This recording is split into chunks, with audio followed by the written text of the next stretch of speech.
to all of you. मैं doctor Jayshree Jinna Kapadia, consulting obstetrician gynaecologist and infertility specialist, life care multi speciality hospital and Shri fertility and IVF centre Daman.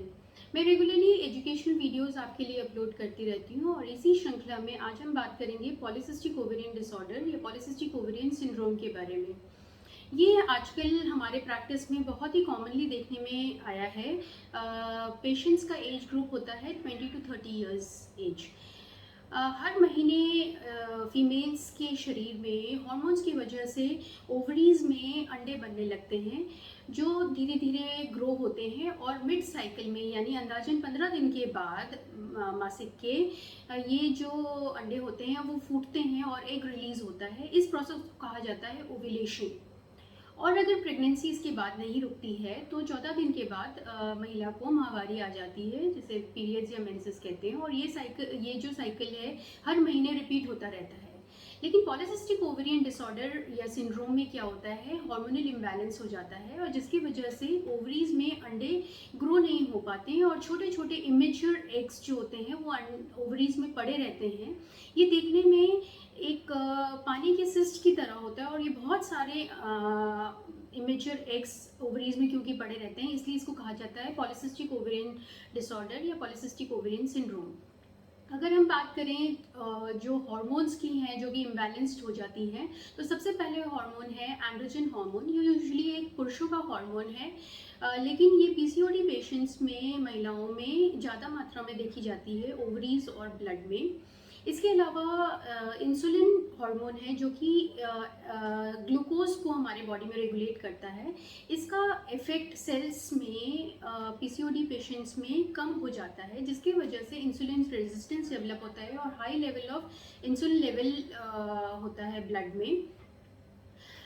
Androgen level ज़्यादा होने की वजह से ovaries में eggs जो होते हैं वो ओव्यूलेट नहीं होते हैं, जिसकी वजह से पेशेंट्स में मेंसेस में इरेगुलर मेंसेस हो जाता है, अनियमितता हो जाती है। पेशेंट्स को 1.5-2 महीने तक मेंसेस नहीं आता है और जब आता है तो बहुत ज़्यादा 10-10, 15-15 दिन तक ब्लीडिंग होता है और एक्सेसिव ब्लीडिंग होता है, तो माहवारी में अनियमितता डेवलप होती है। इसके अलावा एंड्रोजन लेवल ओवरीज में ज़्यादा होने की वजह से जो एग की क्वालिटी होती है वो भी बहुत ख़राब हो जाती है, जिसकी वजह से इनफर्टिलिटी भी हो सकती है पेशेंट को और ओव्यूलेशन ना होने की वजह से भी इनफर्टिलिटी हो सकती है। तो PCOD पेशेंट्स में इनफर्टिलिटी होने की संभावना या बच्चा ना रह पाने की संभावना बढ़ जाती है।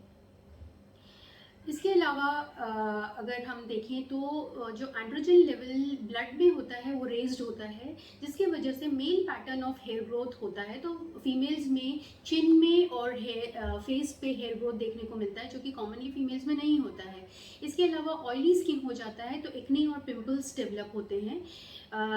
अगर हम देखने जाएं पेशेंट्स को तो पेशेंट्स का एक male pattern of hair growth develop हो जाता है।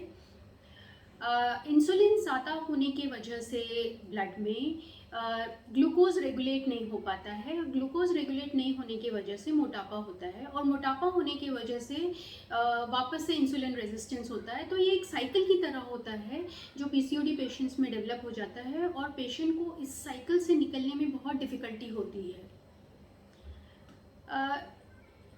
हाई लेवल ऑफ इंसुलिन होने की वजह से पेशेंट्स को अर्ली डायबिटीज़ भी डेवलप होने की संभावना होती है और high level of insulin blood में होने की वजह से पेशेंट को ब्लैक पैचेस डेवलप हो जाते हैं। ज़्यादातर ये देखने में मिलता है आपके अंडर आर्म्स में या नोज़ और लिप्स के बीच में या तो फिर गर्दन के पास।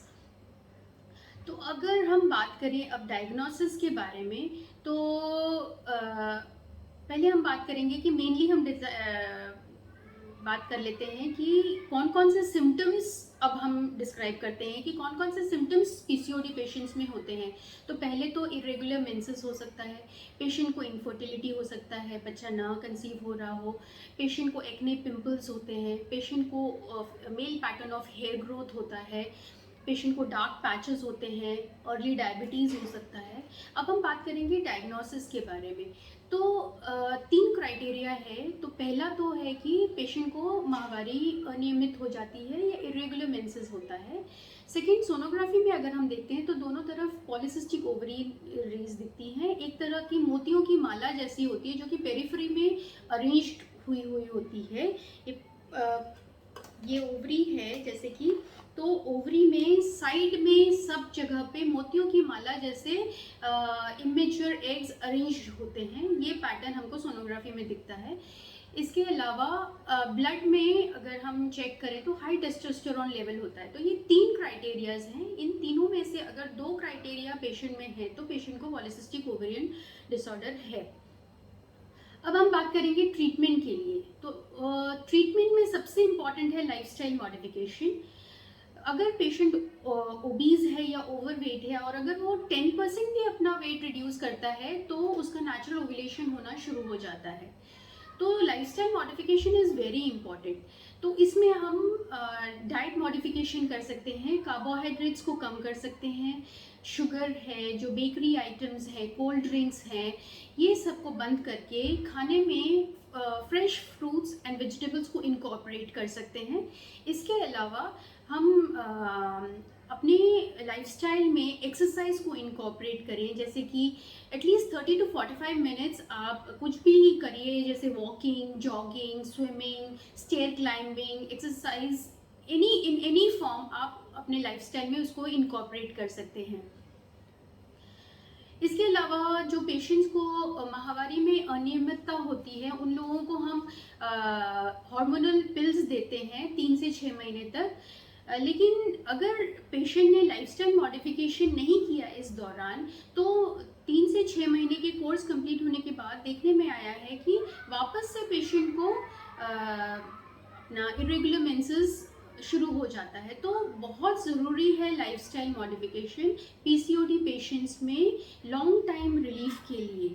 और ये लाइफस्टाइल मॉडिफिकेशन ही जो डिजीज़ प्रोसेस है उसको कम करता है और चेक करता है।